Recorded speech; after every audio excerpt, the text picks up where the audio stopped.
Welcome to a beautiful Tuesday morning right here on the AM show. You know how we do it. We're about to serve you something wonderful, something beautiful today as we kickstart your day the right way. My name is Benjamin Akako, always doing this together with Bernice Abubedu Lanza. From us to you, we're grateful for your time.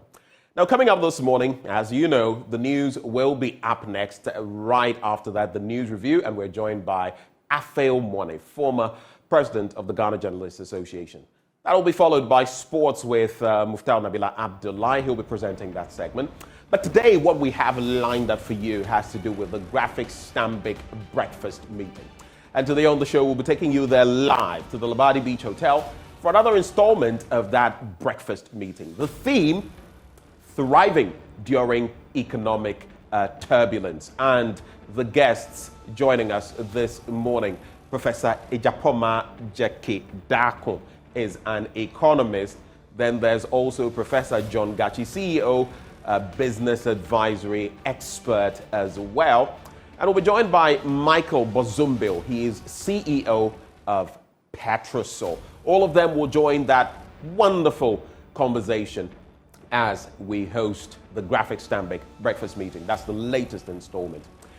And all of that coming up on the AM show. So just stay with us. We'll be back with more.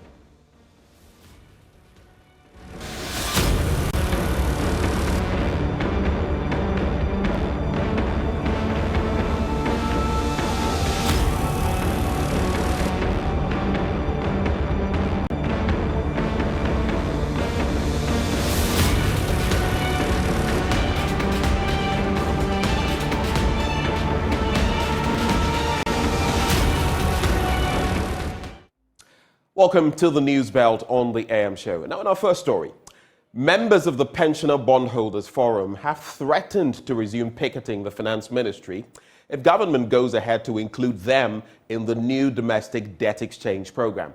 The Finance Ministry has, in a statement, announced its intention of restructuring another 12.9 billion cedis as it calls on all bondholders who have not participated in the initial program to tender their bonds by September the 22nd, 2023.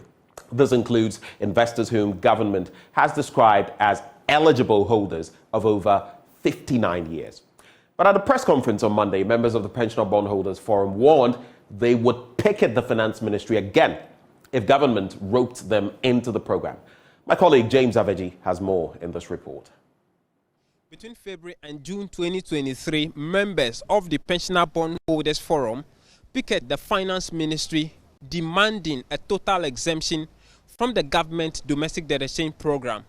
After a back and forth between the two parties, an agreement was reached. That agreement granted a total exemption from the domestic debt exchange program to the Pensioner Bondholders Forum. But in a statement dated 13 September 2023, the bondholders say government is attempting to rope them into another debt exchange program. They have been classified under Category B of that statement. They are expected to submit their bonds to the Finance Ministry for a new term.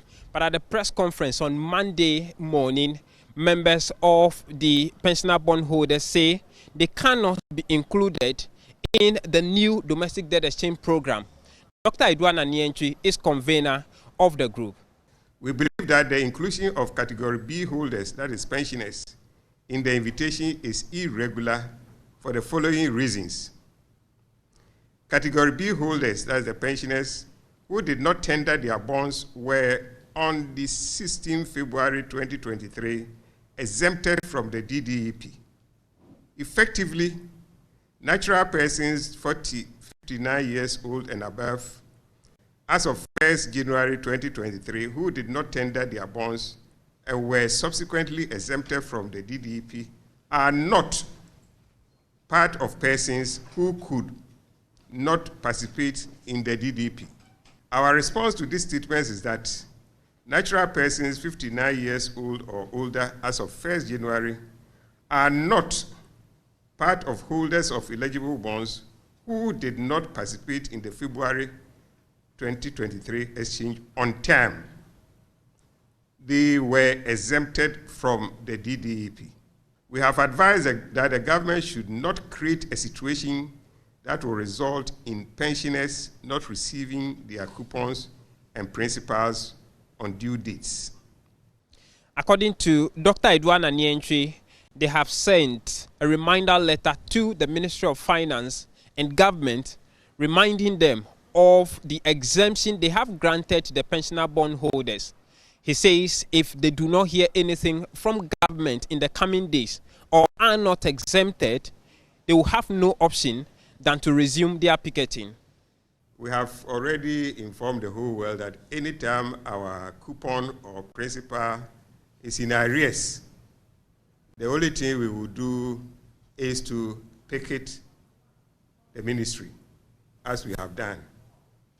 We will do that if the ministry delays in paying our coupons and principals when the principal is due to be paid. So that is what we are going to do. Meanwhile, the pensioner bondholders are hopeful that government will honor its words in the letter of exemption granted the pensioner bondholders.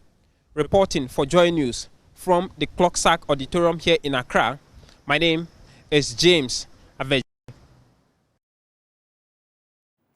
Now, in respect of the chilling account of how a house help murdered his madam in cold blood at Sokoman, Apaso in Kumasi, some details have emerged. The details contained in court documents revealed the accused, actually John Alistair, got hired a day after applying for the position of a house help from an Accra-based employment agency and allegedly committed the murder 6 days after resuming work. The Asokore Mampong District Court was told how the key suspect applied to become a house help and got posted the following day to his new employer. He ended up murdering. My colleague Ohiming Teria was in court and came through with this report.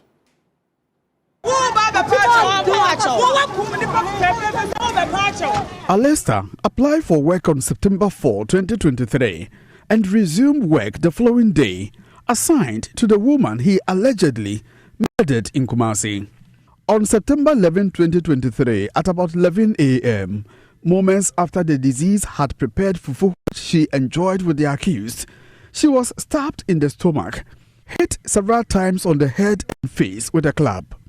The accused is said to have taken advantage of the absence of the 11-year-old daughter of his madam, who had gone to school.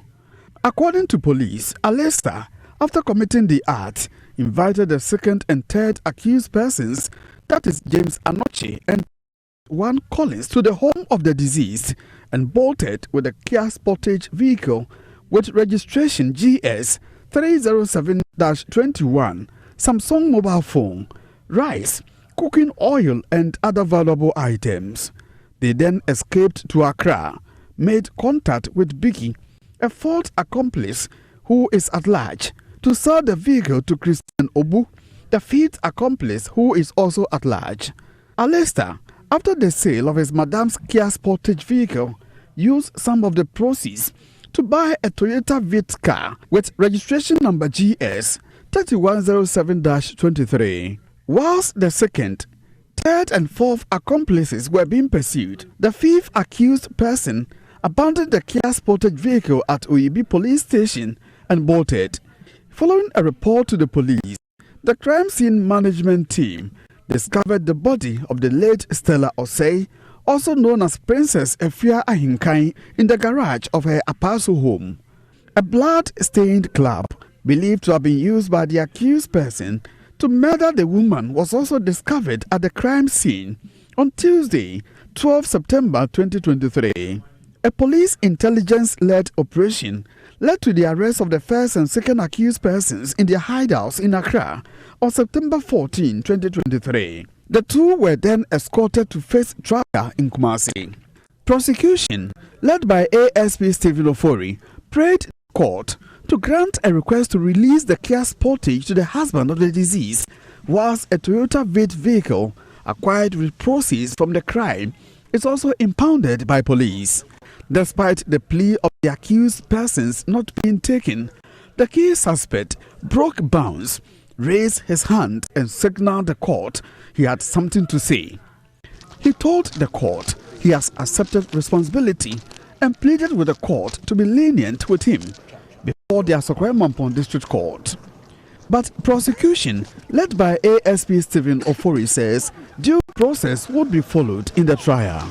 This is a case of murder, and the due process has to be followed. Even though he has told the court that he admits whatever happened, but the due process must follow.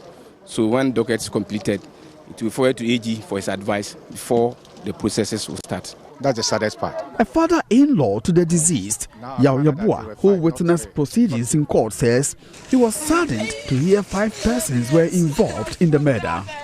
According to him, the husband of the deceased, who is based in the United Kingdom, has been crying all day over the callous murder of his wife. You arrived tonight from London, but you've been crying all along. From Asokwe-Mampong for Joy News, Ohime Interior reporting.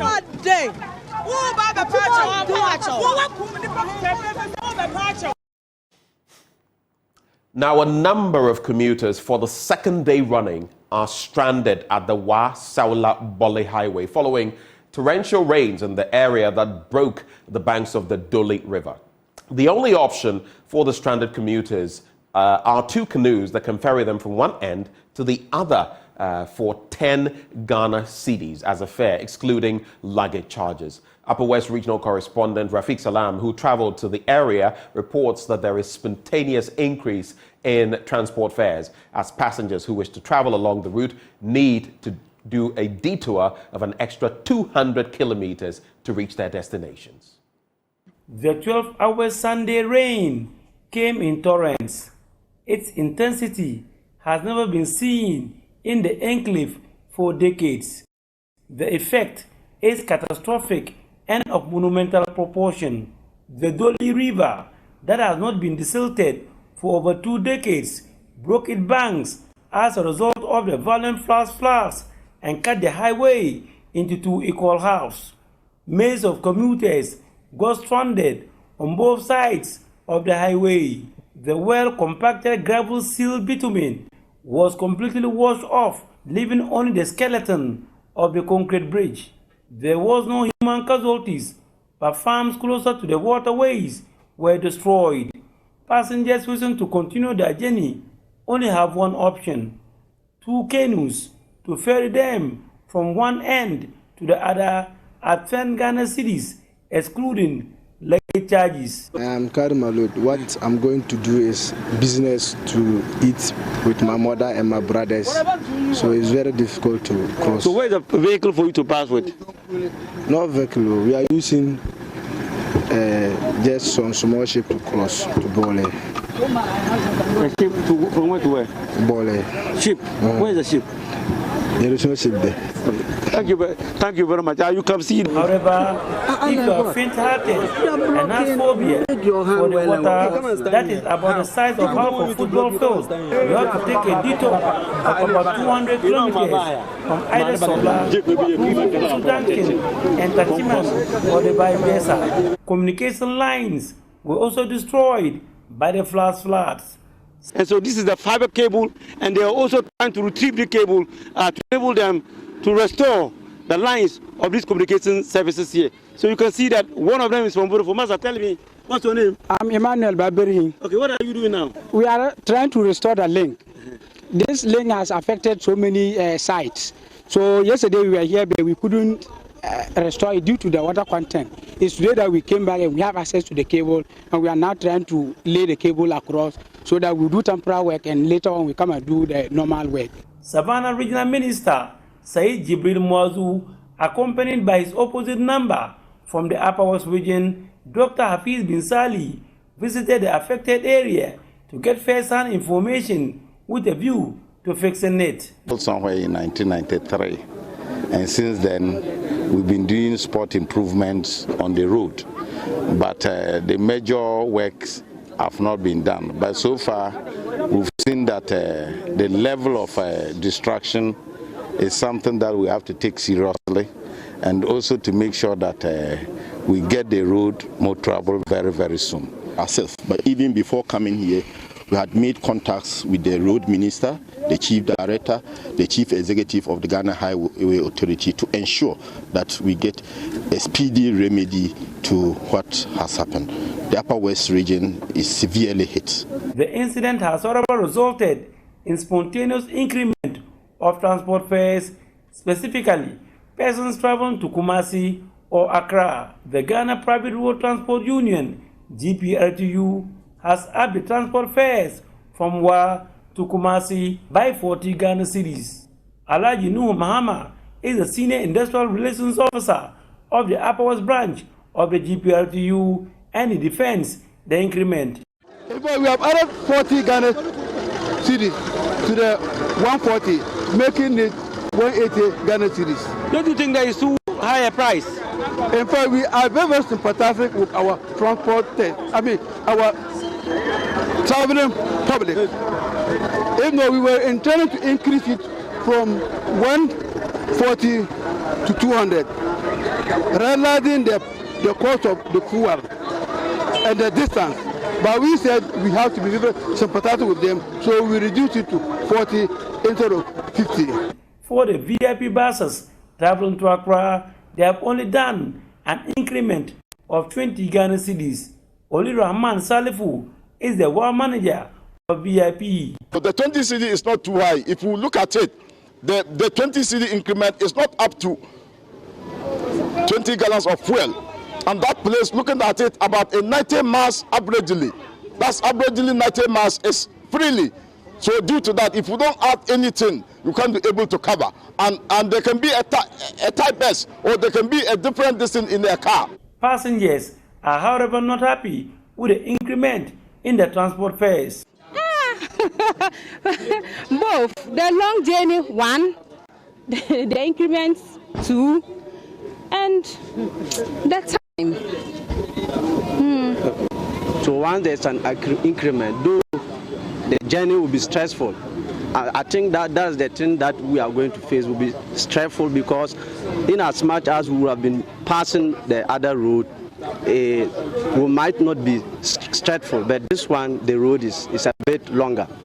From the look of things, it appears the highways will not be fixed permanently in the next few days. What government needs to do, however, to assuage the pain and frustration of commuters is to create a diversion to enable them have easy access from one end of the highway to the other. Several vehicles are parked here, and also their mates or driver mates are looking for passengers. So you can see that they are calling passengers to come and join their vehicles for them to move into the Upper West region. Reporting for Joy News, Rafiq Salam, Doli, Savannah region. Well, the road from Danyame to Edum in Kumasi is the latest breeding ground for criminal activity, with several instances of robbery and murder. And for months now, roads in the area have been without street lights. The few around are defective. Emmanuel Bright-Kweko reports that many motorists who ply the stretch during the day are finding alternatively safer but longer routes to their destinations at night.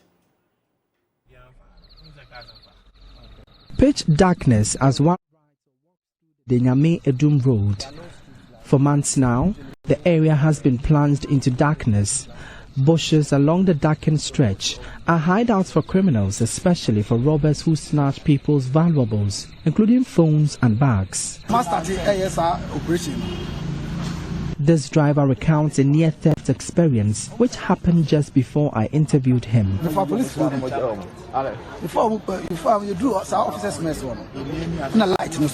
One robber tried whisking away the phone of one police officer who was in my car, but a passenger who sat in the back seat swiftly hit the hand of the robber and he left the phone.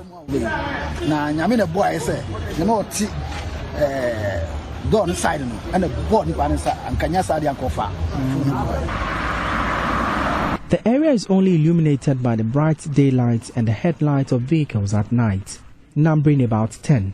The street lights erected along the stretch have been intermittently dysfunctional for months now, with some of them falling apart. The bulbs of the street lights have been shattered. The stretch is occupied by hawkers during the day, but they must end their trade hurriedly when dusk beckons. The area has recorded at least 2 murder cases. But three something almost free more barbers in Nti omo ba na ye fresh sojefo no na omo besi na akopem pam omo bombro omo nti omo ja yes omo kum nipa tu anasan wa. They come here around 3 p.m. and hide in the bushes. They've killed 2 people here. They cut the victim's hands and he died.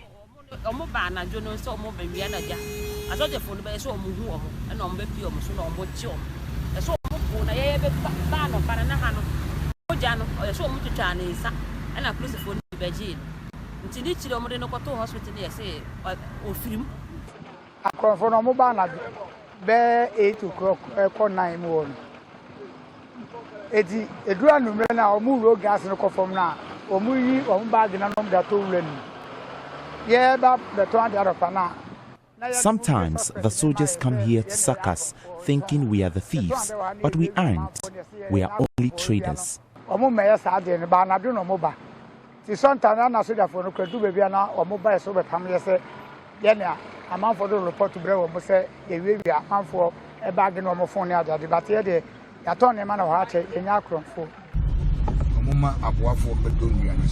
It's 9 p.m. and this driver decided to use the road from Kejetia to Bantama roundabout, a relatively longer route to his destination in South Suntreso. He has vowed not to use the route at night, given his numerous encounters with the criminals. There's no way I would use that route when it's 8 p.m.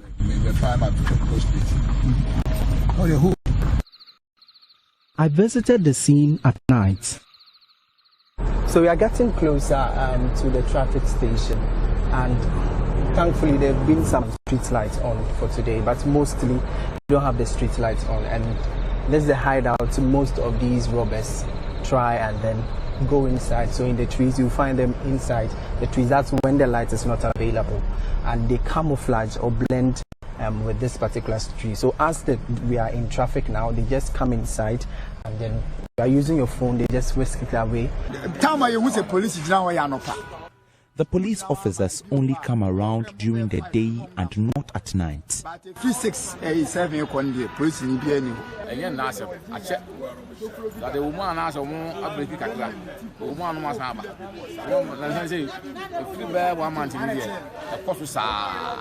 The issue has persisted for long. For a month now, they've been hiding in the bushes to steal from people. We wish the local authority would tax some police officers to patrol the area.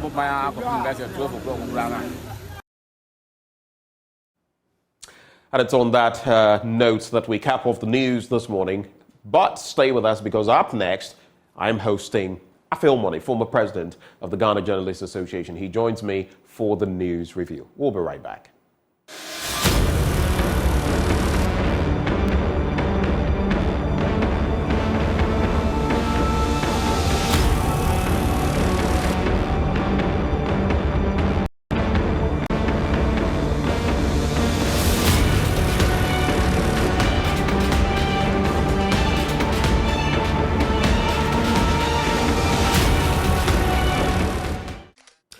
Well, thank you for staying. Thank you for joining us now for the AM News Review. And we're about to slice and dice the newspapers, the contents of them, of course, taking you to other countries, but also bringing you back to Ghana. We're going to be focusing, of course, on our national picture. Before I introduce my guest, this segment, as always, is brought to you by Endpoint Homeopathic Clinic. And here's what they're offering you. If you're a man, and nowadays you don't have to wait till you're 40 or 50, even some people in their late 20s are coming up with prostate issues, which is why if you're a man, Endpoint Homeopathic Clinic is offering you free screening when it comes to your prostate. It's a vital part of your body. There's also women. Now, what are they offering for women? Fertility screening for free. Nowadays, a lot of women come up with fibroids which affect their fertility. So many things.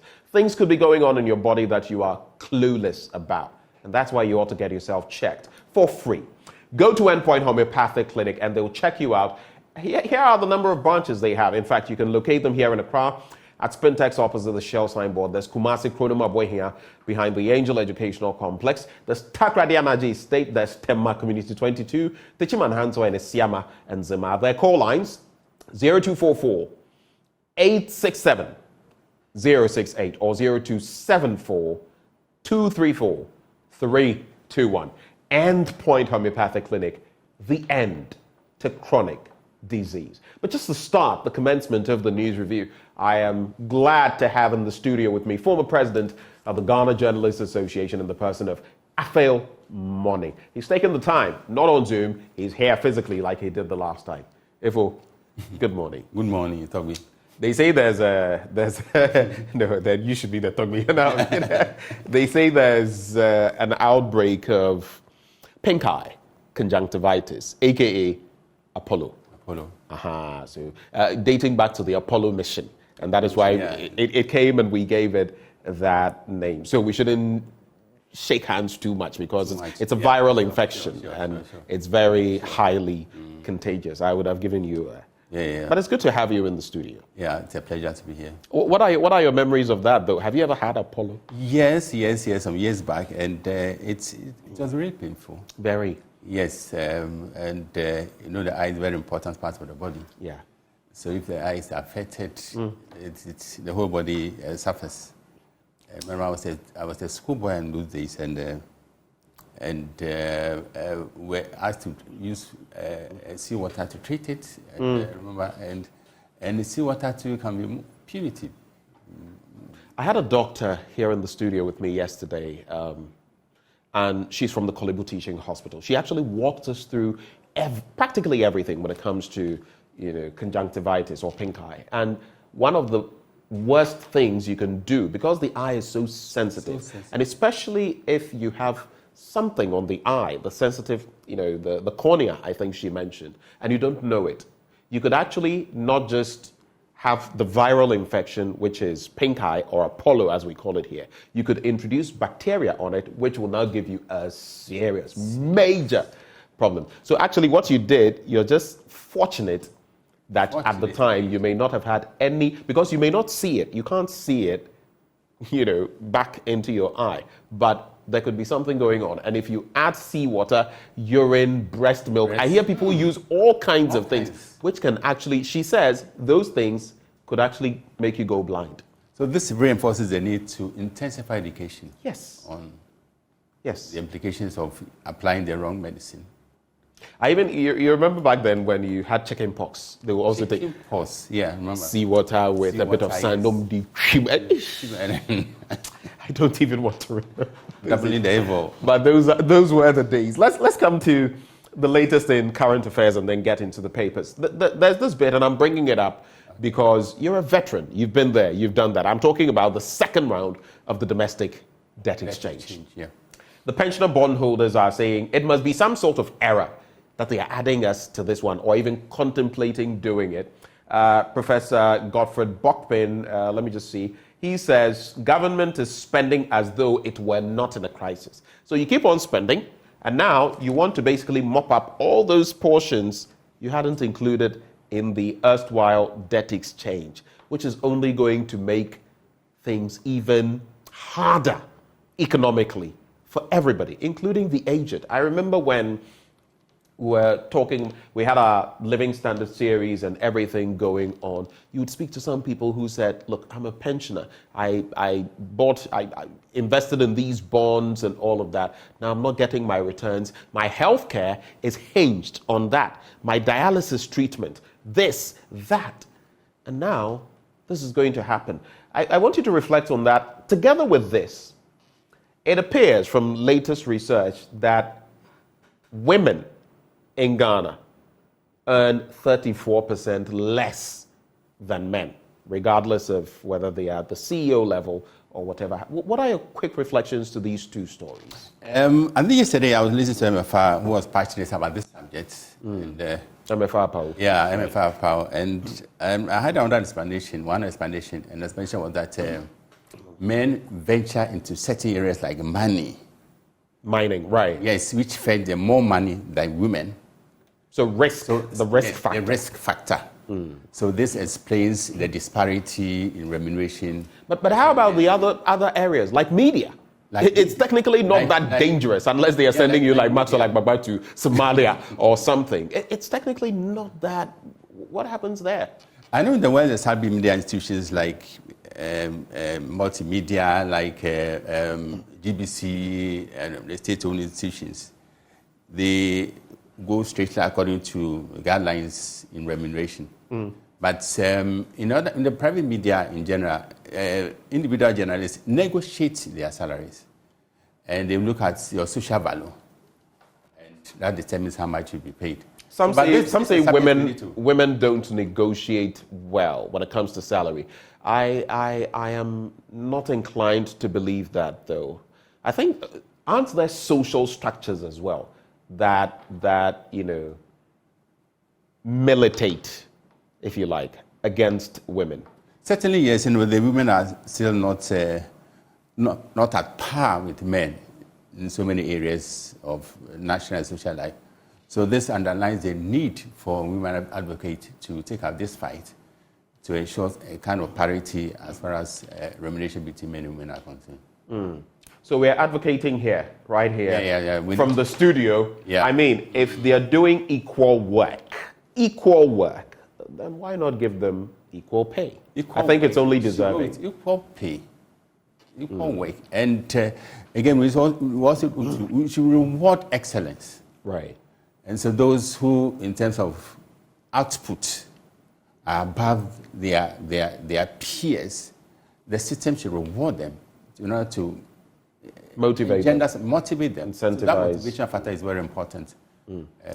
But even as we say that, let me also say on the other side, because sometimes you hear stories about women in certain positions, and today this, tomorrow that, today, I don't feel this. And that I'm just being realistic. I speak to CEOs, I speak to people up there, and they'll tell you that, look, this man, come what may, very likely, look, let me use myself as an example. I practically don't go on leave. And it's not as though I intentionally did that. I practically don't. I think the latest leave I took to sit exams, write my special paper and all of that is the longest I've ever taken, 1 month. I practically don't go. It's good to sometimes I'm forced to go. Yeah, sometimes, yeah. You get it? Because the systems are in place. Sometimes I'm forced to go. But so you can, some would say we get the maximal, goodies from this person. But someone else will, today, of course, leave is justified within that period. Yeah. But someone has exhausted the leave. And it's a right. And there are always other complaints here and there. It's about managing yourself. Sure. So I know that women, for example, every month they have their blood flow, all of that. You have to take that into consideration. They may get pregnant. You have to take that into consideration. But there are extraneous factors that sometimes people will explain to you beyond even these. This and that. And every day there are excuses and this and that. It becomes complicated. So even as we talk about the side that women should be paid fairly for equal work, let's also look at some of the other factors that sometimes claw away at maybe likely benefits. Because sometimes employers have that in mind. I've been told of situations where, though unfair, people went for interviews and they were asked, do you have children? Women. I don't think the men would be asked that, but they asked the women because they had suspicions that, if they had children, it would impact their work. You would be asked, are you pregnant? Are you thinking of getting pregnant within the next 6 months, 1 year? I think that those are very invasive questions, but they are coming up because of some of these things. So the balance. And to be fair to women, it is important to articulate their point that some are more productive than men. True. Absolutely true. Absolutely true. I believe you can find one of the foremost that come to mind, Angela Merkel of Germany, the former German chancellor. Wonderful. Sure. I think she's outperformed many other male chancellors. Sure.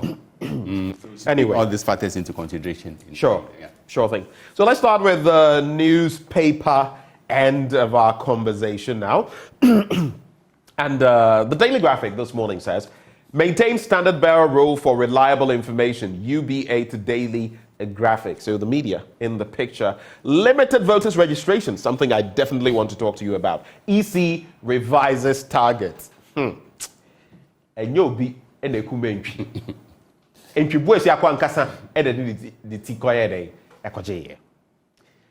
of scammers, GTech cautions mature students.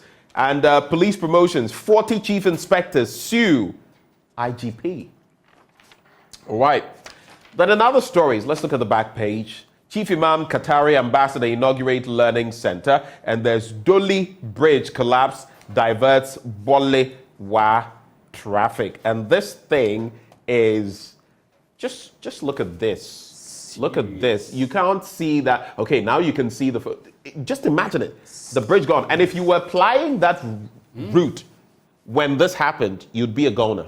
And I hear commuters have been compelled to use canoes to canoes. Can you imagine that? And the extra costs. Apart from the extra costs. Sometimes I wonder what is wrong with us in this country. But let me start with that story. Road transport from Doli to Wai in northern Ghana has been cut off following a collapsed bridge on the route. The bridge at Doli in the Doli district is said to have been washed away after a dam by the side of the road burst last Sunday. I'm sure, again, some maintenance, stuff people should have been doing, wasn't done.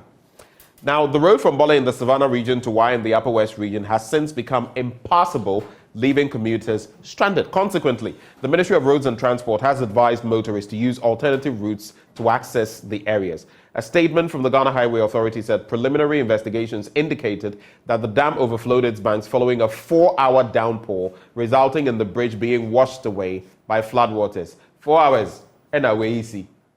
Then if it rains like how it has happened recently in some parts of Asia and the rest for about 8 hours or a full day, what will happen to us in this country? The whole country will be swept away. We're so much at the mercy of the elements. The volume was unanticipated. Unanticipated? Yeah. We have rainy seasons. We are fully aware. We are entering the second, if not entered, the second rainy season. Climate change is also to blame for the rains which are pouring in torrents and causing havoc. In my area, in my village around Adenta Commandos, the roads, inner roads, many of them are impassable now. As for Adenta, I have been plying that route. Adenta, it's another business altogether. It is.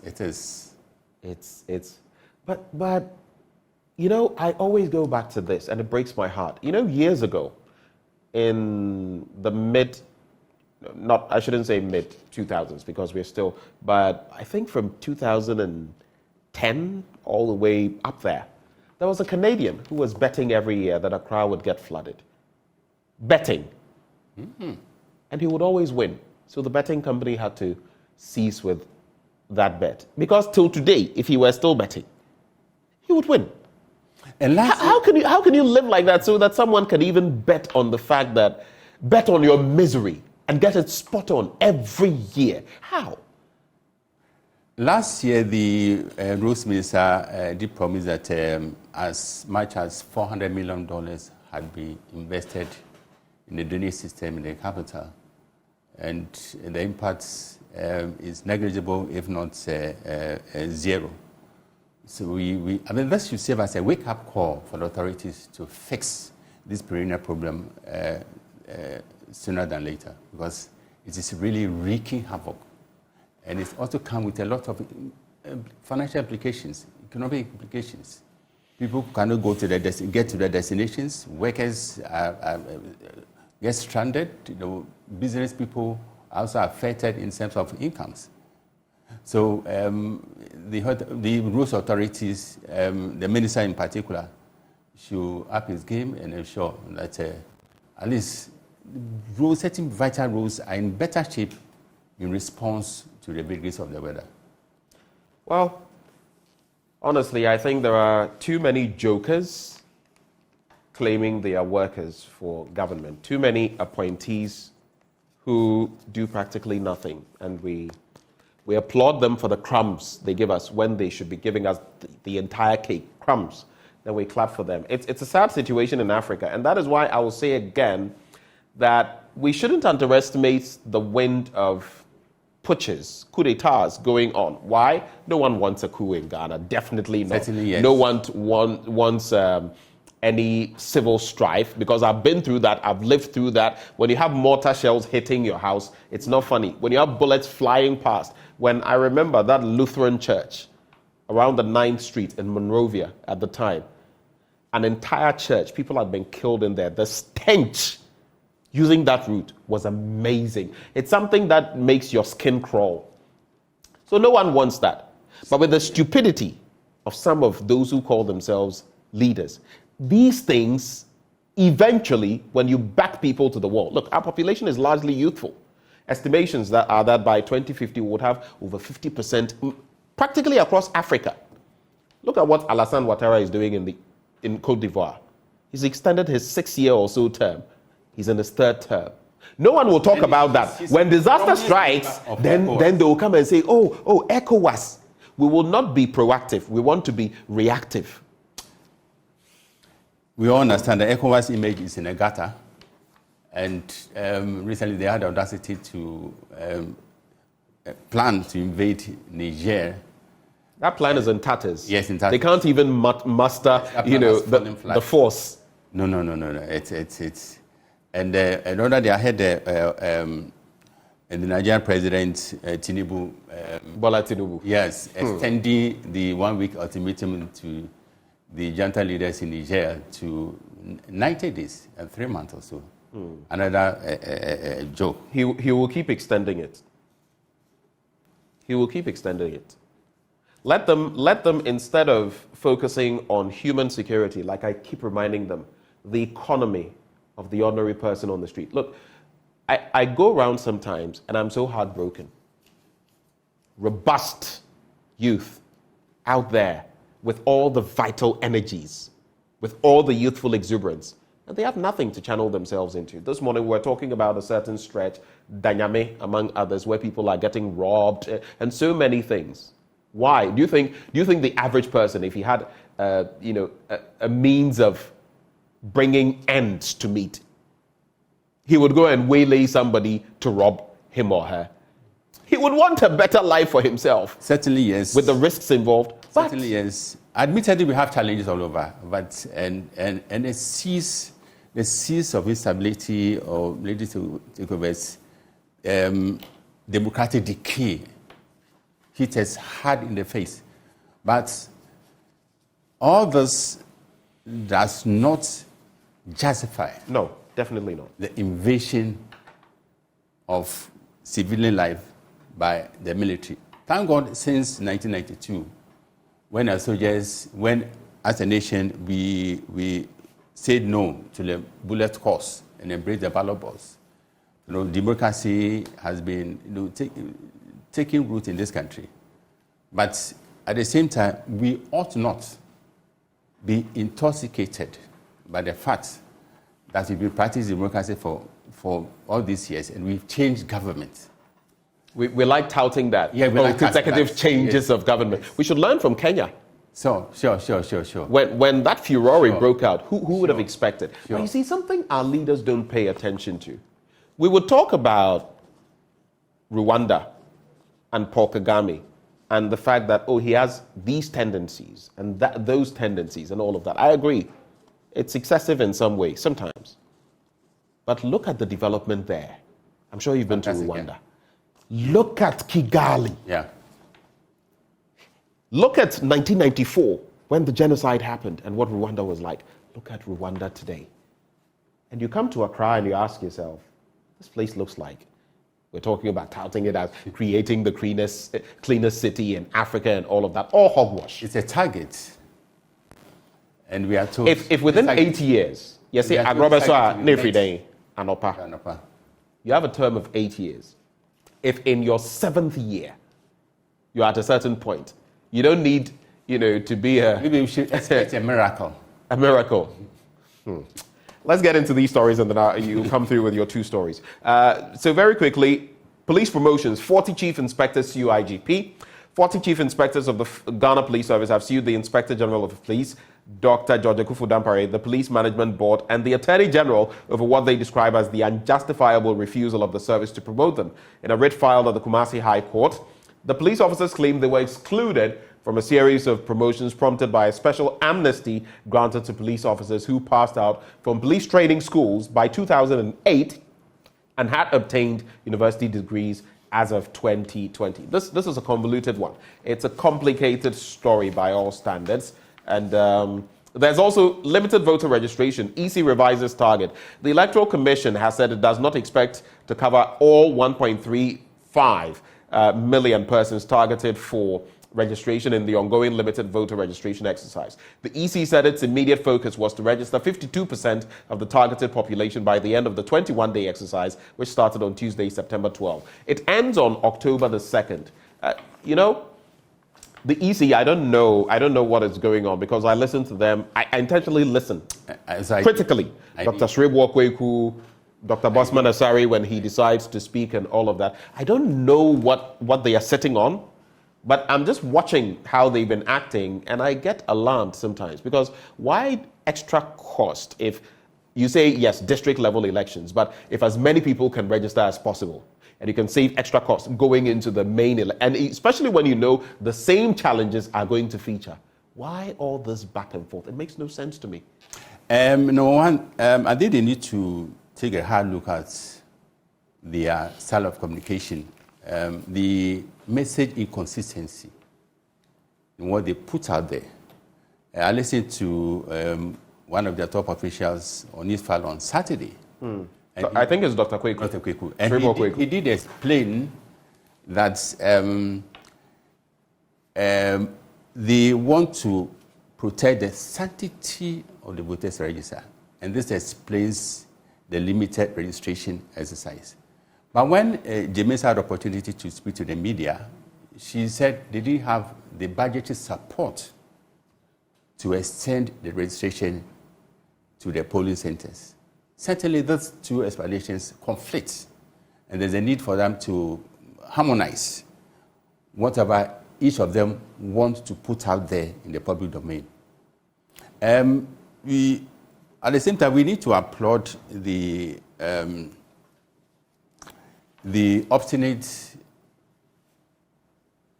posture of the EC chairperson, the word of pressure from external forces. The Constitution talks about not, badgering them into any corner. But of course, that also behoves them to act in certain, for lack of a better word, rational way. So that, because if you have all of these CSOs on your back, you have opposition, 5 parties on your back, there's something amiss. The high degree of rationality and flexibility in whatever they do. And political parties, whether you like it or not, they are the building blocks of democracy. Right. So you cannot do without the political parties. So one would expect that even the conceptual framework should be created. Right. For the EC and the parties to at least find a common ground within which they will operate. And we have this history which portrays the EC and the opposition party to always be on collision course.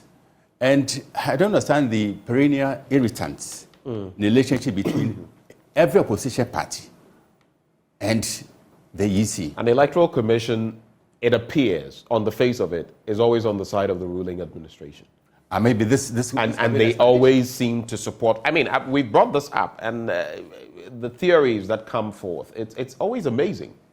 It's just mind-boggling, and that's something I feel we ought to get past. Else, again, we could dig ourselves into a problem someday. And of course, now you have the situation where, should the former president Mahama come to power, should that happen, already there have been threats about the Electoral Commission's chair and certain key figures. So you're going to have a sort of tit-for-tat situation where you did this, okay, I'll do this. Oh, the judges of this court, okay, so I'm going to. That will not inure to the benefit of our democracy. It will only create a recipe for disaster. That's all. We should not get into. So in everything we do, our actions, such as the EC, its actions in actions should not serve as a magnet. Right. To attract controversy and attract unnecessary criticism from especially CSOs who mean well in voicing out the flaws, the challenges we have. I believe the EC, challenges. The EC, I am supposing she means well. The chairperson as well. Yes, I am supposing that. But means well. They should also understand that these CSOs are not coming out of ill will for the country, but positive will. So sometimes the best way, I read a story, when you meet people like this, they will likely meet you like this. When you meet people like this, they will likely meet you. I mean, I've even engaged lunatics, violent lunatics before. When you're nice to them, they are sober. When you are aggressive to them, they are aggressive back at you. Even those whose marbles we claim they have lost. Imagine that. How about the ordinary person? But anyway, let's and again, do your newspapers. Again, on the EC, it is not within the bounds of possibility for the EC to satisfy all political parties. No, definitely not. All. But at the same time, the EC should lodge it at the back of its memory that it cannot do with the other political parties. Indeed.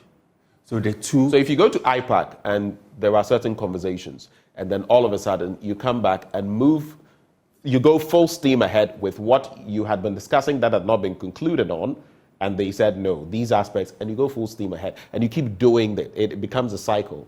What story does that paint? Yeah, and we also ought to square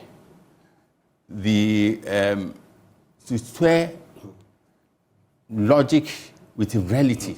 Indeed. You know, we on paper we have about 26 political parties in Ghana. So if the majority go to APAC and agree on something which will be opposed by one of the two major parties in Ghana, you know, ours is a two-party system. Two-party system, virtually. Even though on paper we have 26 political parties or more. Right. So the EC cannot do without one of the major parties. True. So at all times they should try and create that conceptual framework so that they can take all, especially the two parties, at all times on board in whatever way. Let's quickly do some of the major headlines from the papers you have as we get ready to wrap. We have EC rejecting claim that it's in bed with MPP. This is a perception or misperception that the EC is in bed, and as we said, that has been a perception all over because ruling parties are seen to be in bed with the EC or whoever is in power or whoever chairs the EC, and so we want them to disprove this notion. In fact, I had the very first interview. I wasn't on this platform yet when Jean Adukwe Mensah became Electoral Commission Chair. Her very first interview with anybody in the media was with me. And that very question I put her about, stuff about that. I remember, I still have that interview somewhere. And today, it's still on. That also tells us something. It means I feel not enough has been done to banish the ghost of that thinking. Till today. Yes, in reality, there might be nothing problematic between the government and the EC. But again, we need to look at the posture. We need to look at the posture of the EC. And they should also be sensitive at all times to views from the other side. From the other side, so the CEOs, CSOs.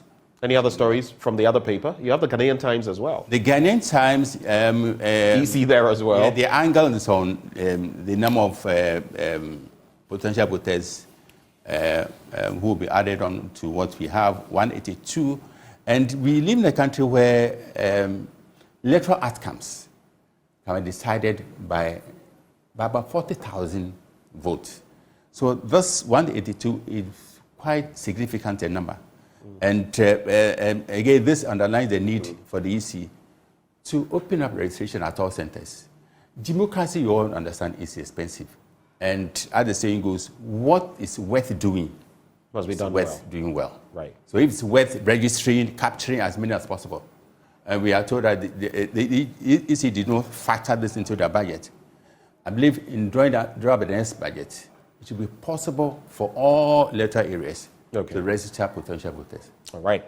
Let's cap off. The Daily Guide this morning says it regurgitates the story about the EC. Nam1 faces court today. I killed my madam, houseboy. Very sad situation. Beautiful young woman with all her future ahead of her, and this dastardly act happened. Agona West NDC MPP in bloody clash, and Julius Deborah changes gear in Mahama running mate bid. You can catch a copy of the paper to get the details. Economy Times, Bank of Ghana reviews health of economy, And Bank of Ghana urges banks to tender capital restoration plan for a progressive recapitalization.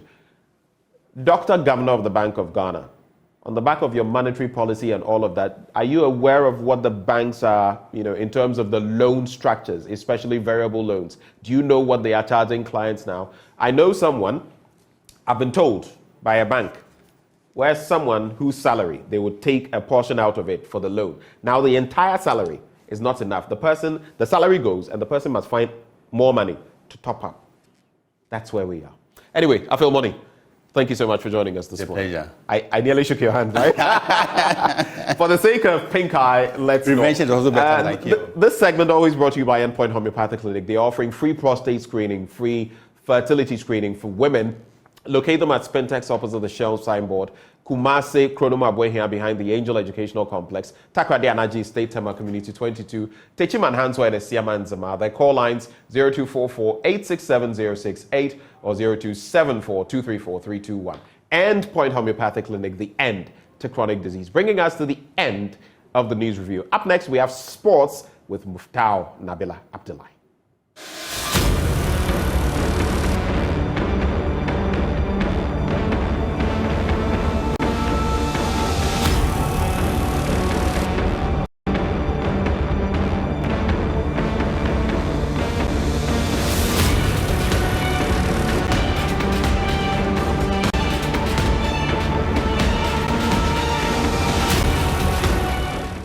Good morning. Let's do sports now on the AM show with me, Muftau Nabila Abla. George Free, his appeal to contest the position of president of the Ghana Football Association has come to a knot following the decision of the appeal committee to dismiss the appeal he filed on Friday, September 8. Mr. George Free had told the committee that the elections committee misdirected itself when it interpreted Article 8.3 of the GFA statutes on elections and also Article 13J2 of the same statutes 2019. But the appeal committee insisted that Mr. George Free's nomination form was not valid to qualify him to have his name on the ballot paper for the elections later this year. The invalidity of any document cannot be cured by reference to Article 8.3 of the Elections Regulations. Indeed, if Mr. George Kwesi Afriyie had submitted invalid tax clearance certificate or invalid police clearance certificate, it would have made his nomination invalid. The committee said in its ruling to Mr. Afriyie on Monday, it agrees with the position of the Elections Committee that the nomination form for the presidential elections did not meet the requirements. George Afriyie, a former vice president of the football governing body, was disqualified from contesting this year's elections after one of his subscribers, Victory Warriors FC, used an official who is not registered as a signatory of the club. This was revealed to the committee by a petitioner who stated Jeffrey Asari, who signed on behalf of Victory Warriors FC as director of the club, was not a signatory of the company, contrary to Article 13J2 of the GFA Statutes 2019. Investigations by the committee indeed show that Mr. Asari has no details at the Register of Companies or GFA as a signatory of the club, hence invalidating his nomination form, which required 5 signatures or endorsements. Mr. Free appealed the decision on September 8, 2023, calling on the appeals committee to reverse the ruling of the elections committee. He stated that it breached rule of natural justice and fair hearing of his candidature when it failed, neglected and refused to apply Article 8.3 of the FA elections regulations. Aside from this, the elections committee, which is supposed to be comprised of 5 members per Article 54 of the GFA statutes 2019, were 6 during his vetting, and this, he says, is contrary to the mandatory composition of the panel. However, the appeals committee noted that the 6th person is an in-house lawyer of the Ghana Football Association. It says the lawyer was not part of the vetting team and did not ask George Kwesi Afriyie any question. The lawyer provided administrative assistance to the committee. The committee went further to state that the nomination form for the position of president of the Ghana Football Association is a standard form that makes provision for 5 members only to support a valid nomination. There is no portion on the form that allows for more than 5. The committee added that George Kwesi Afriyie included a seat statutory declaration form from another person who had not supported his nomination. This document is irrelevant as it is not from a GFA member. indicated on the nomination form as supporting Mr. George Afriyie. We note from the written submission of George Kwesi Afriyie that he is asserting that he provided 6 members supporting his nomination. This is not true. The only members submitted in support of his nomination are only 5. The standard form makes provisions for only 5. Therefore, Mr. George Afriyie cannot assert that he provided 6 because he submitted 6 statutory declarations. On these grounds, the appeal committee agrees with the reasoning of the elections committee, thus dismissing his appeal. Afriyie's appeal dismissed. It appears we are not seeing the end of this anytime soon, as sources within the camp of George Afriyie says that the battle has just begun. What it means is that they could be seeking further legal redress when it comes to this matter, as he's been disqualified from contesting the position of president of the Ghana Football Association. And also later today, the GFA will be in court as they come up against Kim Faisal once again. Kim Faisal is seeking an application for injunction on the elections expected, which was initially scheduled to happen on September 27. The GFA is yet to officially review the date. But what we understand is that there is no possibility that the case could be heard later today because the judge is currently indisposed and might not be available for the hearing of the applications. So there's a possibility that it could be adjourned once again to a further date, and that is what is currently happening when it comes to legal issues as we build up to the GFA elections later this year. Now let's talk about Midiama SC. They won their first leg of the second preliminary round of the CAF Champions League tie against Horea FC of Guinea at the Cape Coast Sports Stadium on Sunday. Head coach of the team, Evans Odote, is very optimistic that his boys has got what it takes to qualify to the group stages of the CAF Champions League. Although you saw me urging my boys to keep on fighting, you know something, we approach this game eager to steal the shoe at the expense of Horea, who also share the same ambition. Looking back, the other time against Remo Stars, we struggled until we ended the game 1-0. This time around, we wanted to score massively to make the second leg a mere formality. So if you saw me urging the players, that was my motive. But for Horea to come back to redeem one of the three goals, I'm not disturbed. My only problem was looking at the timing. If we could not score, why do we allow him a goal? That was my problem. But I'm happy for the boys. So we have to make sure that we come back as victors or qualify to next year. May compare Horea to Remo Stars. Remo Stars, they came in physical. They were running, they were pushing, they were challenging, whatever. Physical ability was there. Unlike this team. But still, we could see this team not too much technical. Like you could see, they could put passes together, they could circulate, sweep the ball from one end to the other. You could see, in the last 15 minutes, we're desperate, although can't be a problem. So I would say, we played against a good side, but we took our chances. Unlike the other time, yet to make great chances like we did today. Midiama SC is seeking to qualify to the group stage of the CAF Champions League, and if they do so, it will be the first time in about 11 years that a Ghanaian club will be playing in the group stages of the CAF Champions League. The last Ghanaian club to play in the group stage was Brecum Chelsea in 2011-2012 CAF Interclub competition season. But now let's talk some golf, where SMC Invitational Tournament, dubbed Redefining Exceptional, was organized. It is the second edition that took place at the Achimota Golf Club. My colleague, Elon Benai Defiamakwa, was there and comes through with this report. This year's edition, dubbed Redefining Exceptional, is to showcase the interactions and networking of SMEC's unique repertoire of project experience, service offerings, and value propositions for urban infrastructure and management device development. The golf tournament, which kicked off at 6 a.m., was followed by a luncheon event where invited guests were treated to a luncheon with an award ceremony for the golf tournament. Frank Edu, who is also the president of the Achimota Golf Club, recorded 40 points in a keenly contested men's event to walk away with the ultimate trophy and a golf bag from sponsors. Edu commended SMEC for coming on board for another exciting event, adding that sponsorship was a great boost towards the growth of the sport in Ghana. Sponsorship is what drives sports. So anytime you have a sponsor sponsoring a game like golf, which is a lesser-known sport, it gives the game a big boost. So sponsors are very important. So today's event sponsored priceless. So at Achimota Golf Club, we already put out a program which has discounted heavily up until the end of 2024 the fees for female golfers. You know, that's why I was telling Jose, the CEO of SMEC, that he should encourage and actually support, pay for particularly the female staff of SMEC to play golf.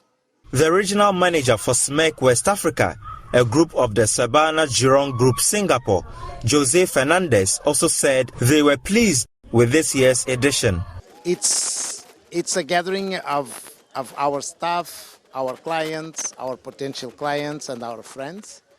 And this is the main purpose of even golf. Golf is always a gathering of people to enjoy company and enjoy networking and enjoy the company of each other. So it's a very good ambience that we have in here, and we are very happy to host all these guests around here. From last year, we got a very good feedback. People, you know, this is basically a recognition of SMEC and the work that SMEC have been doing in Ghana.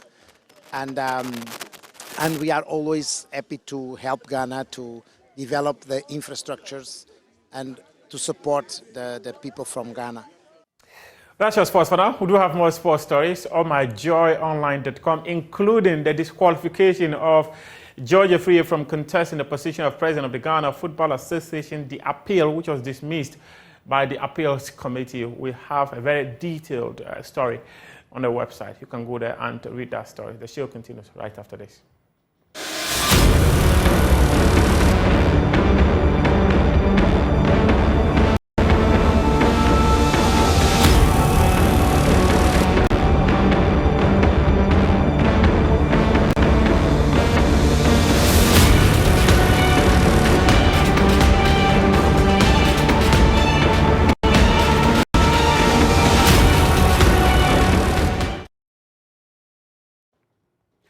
A very warm welcome to you. If you're just joining us, welcome aboard. If you've been with us, thank you for staying. And we're going to be exploring some stories before we cross over to the Labadi Beach Hotel for the Graphic Stanbic breakfast meeting. But we're going to be reflecting on that incident somewhere in the Savannah region where we're told that that bridge has been washed away, leaving some people having to board canoes, dangerously, of course, and at extra cost just to cross over. Well, joining us for an update on that conversation, we have two guests. The Savannah Regional Minister, Said Muhazu Jibril, he joins the conversation. And we also have our Savannah Regional Correspondent, Isaac Nonya. A very good morning to you, gentlemen. Good morning. I believe that is the Honorable Minister, Mr. Sure. Jibril. Yes, thank you so much for holding the line for us. I'd like to find out, what is the latest as far as this situation is concerned? We are told it rained for about 4 hours, and then this bridge couldn't stand, the spillover effect, and it went under. So many people have been left stranded. What's the update that you can give us? Yes, the updates are that we're there yesterday, including your regional reporter, as you rightly said in the introduction. We have not, as authorities, authorized the use of canoes to cross the river, the Brooklyn Bridge. In the sense that it baffled all of us when we got there and realized that people were using canoes and making some money out of the stranded passengers. What really happened is that if you look at, there are certain communities in between Bole and those who want to go to some communities before Sola, you know, a detour has been given to, or has been communicated to all passengers flying on that road, particularly coming from Accra, Kumasi, up to Techimai. They are supposed to pass through Techimai, Kintampo, then Damango, Fufusu Junction, through Damango and through Sola. But you have communities in between Sola and Wole. So they cannot go back to Techimai and then go through this distance and come back to Sola and catch another vehicle back to their community. So what they do is that they were forced, I think people just took advantage, and right in front of us, 2 people nearly drowned. So we have to let the police stop them because it was becoming too dangerous because of the speed of the water. The current was so much that the canoes couldn't just withstand, because even those who are using the canoes only use them in fishing of in dams, not in rivers. So they don't even have the experience of how to even paddle the canoes when there are currents. So we realized that was becoming dangerous. So we have to stop them. But what the people also do is that they have to walk about 1 kilometer where the water is shallow, and they can walk across to the other side of the broken bridge to catch another vehicle to their communities. I think that is what has led to the use of these canoes. I mean, I'll get back to another point, but was this totally unexpected? The structural integrity of the bridge, I mean, what has been the assessment in the past? Absolutely, it was unexpected. In actual fact, the bridge was constructed about 30 years ago. That is in 1993, when the road was being constructed. After about 30 years, you would expect that some things would have changed and that it would need some reinforcement. Has it seen any facelift since these 3 decades? We have been doing yearly spot improvement on the road. You see, if you travel along the Bamboy-Wa road, you realize that most of the communities, their dams are constructed very, very close to the road.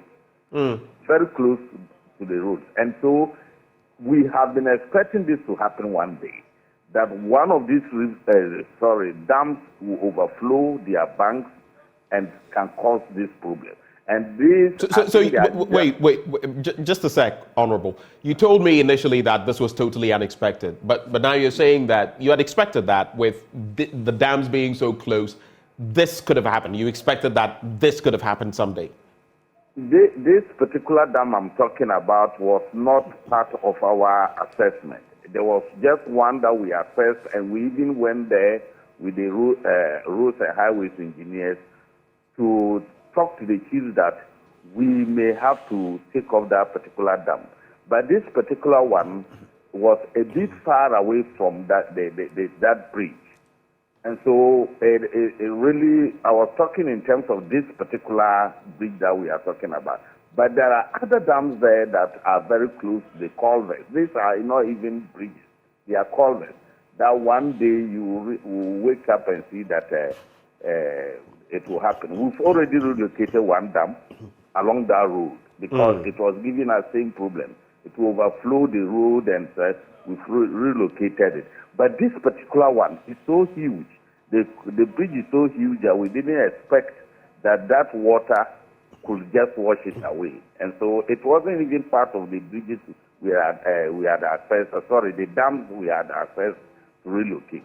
So you felt that looking at it, it was robust. It looked strong. So there was no assessment because you felt if any bridge would collapse, it wouldn't be this one. But interestingly, it is this one that has collapsed. Absolutely. Okay. Absolutely. So this sort of caught you off guard, right? Absolutely. That is right. You also mentioned that these,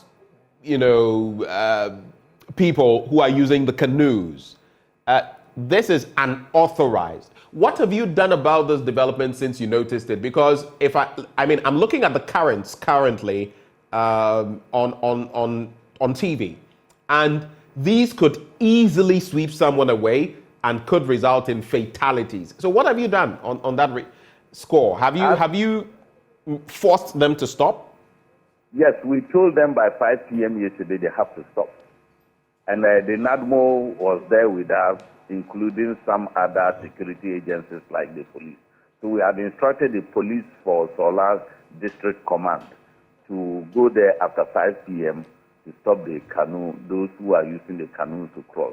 You know, basically those who are using the canoes to cross are those who have some loads that they cannot carry on their heads to walk about 1 kilometer and cross the other side of the bridge.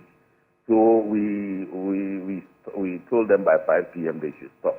So this morning I haven't cross-checked, since I'll be going there with the road minister and a whole team of the engineers coming from Accra this morning. So when we go there, we will still look at it, whether they've stopped or not. But I have not cross-checked if they have. But we did give instruction that they have to stop ferrying people across the current, because it was the water was so powerful. And it has rained very heavily this morning again. That is the problem we are facing. We had another 4 hours of rain, right from 1 a.m. up to 4 a.m. This was very, very heavy. So it is just a problem we cannot contain any longer. It is becoming a problem for us. Just to cap off the conversation from your end, 3 questions I have for you very briefly. So what are the alternatives now? I mean, we saw a lot of people massing up who would have wanted to use the bridge, maybe in the hundreds or more or less, who couldn't do that. But what are the alternatives, and what is going to happen in the short to medium term? Is there a plan for the bridge to be reconstructed? Do you have any timelines in mind? Not concrete, but do you have any timelines in mind? For the bridge to be constructed means that the engineers have to come, and they are coming in today. But for the immediate alternative is that we want to create a diversion. Okay. Right from about a kilometer from where the bridge has collapsed, to join from the Bole side to join the other side of the road, that is the Solar side. But as it is now, the water level is still too high. Unless the water recedes before they are coming even with the contractor. A contractor has been gotten already, and he'll be flying into the region with the road minister for the art project to be handed over to him. For the immediate alternative is to create a diversion to make sure that people will not be struggling all the way from Sikimai through to Damango to Sola, which is about 250 kilometers addition to their already long journey to get to the south or to get to the Burkina Faso and Upper West. Right. So if I ask you what lessons you've learned from this briefly, what would you say just before we... Absolutely, there are lessons to be learned that, we need to be checking our roads almost all the time, even where we live, because this took us by surprise. Those culverts who were expecting to even have those problems are not this particular one. So I think the Ministry of Roads and Highways have a plan in place to always make sure that these roads are checked by their various, they have station managers across certain sections of the trunk roads. Right. So these managers must be made to be checking this. Okay. All right. Thank you so much. What I think. Thank you so much, sir, for engaging us this morning. We're very grateful. Said Muhazu Jibril is the Savannah Regional Minister. Isaac Nonya is on hand as well. Thank you, Isaac, for being so patient with us. What can you now tell us? I mean, from where you sit, your engagements with the people, what can you share with us on the situation? Hello, Isaac. Isaac Nonya, can you hear me?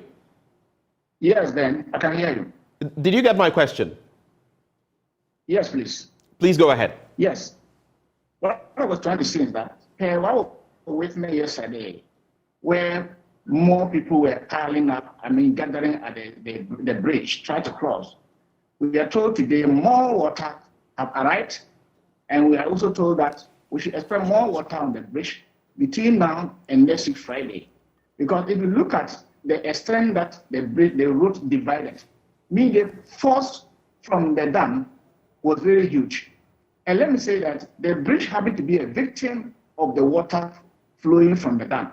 The local will tell you that the last time this dam was desilted was in the 90s. Obviously, if the bridge was built somewhere in 1993, that means in the later part of the 90s, it was desilted, the dam was desilted. And the water from the dam flows directly under the bridge, then to the Volta Lake Basin.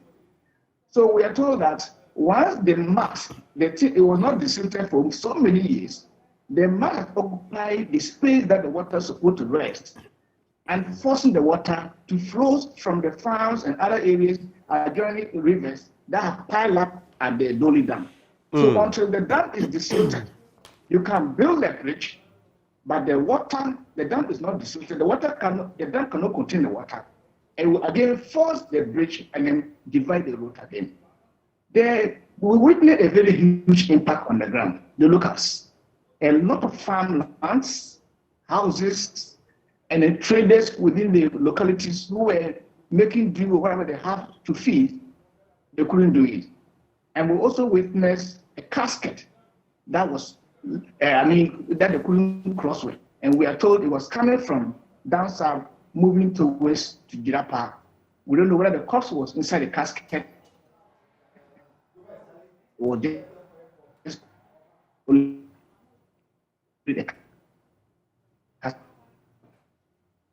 we appear to be losing people or commuters. Well, Isaac, thank you for that update. We appear to be losing Isaac Nonya. The feed was a bit patchy. That disturbing situation there, even a coffin that was being carried across couldn't make it. We'll bring you the latest on that development much later in our bulletins, among others. But let's get ready now to gear up, head over to the Labadi Beach Hotel, where that latest installment of the Graphic Stanbic breakfast meeting is taking place. We cross over now to the crew at the Labadi Beach Hotel.